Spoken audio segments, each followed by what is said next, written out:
கல் அடிப்பவரிடம் காரண காரியம் கேட்டால் கடமையை செய்ய காலத்தில் செல்வதற்கு காலத்தில் கண்ணுறங்க வேண்டும். அந்த காலத்தில் கண்ணுறங்குவதற்கு கல்லடித்தால்தான் காலத்தில் கண்ணுறக்கம் வருகின்றது.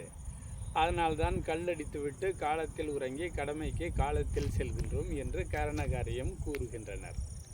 சரி, கல்லடித்தால் இந்த கட்டுடலானது காய்ச்சல் வந்து கரைந்து விடுமே, என்ன சொல்கிறீர் என்று கேட்டால், காசு பணத்திற்காக நம் சொந்த பந்தங்களை காப்பாற்றுவதற்காக காசு பணத்திற்காக கட்டுடலையும் இழந்து தான் கல்லடித்து காலத்தில் கண்ணுறங்கி கடமையை செய்து சம்பாதிக்கிறோம் என்று காரண காரியம் கூறுகின்றனர்.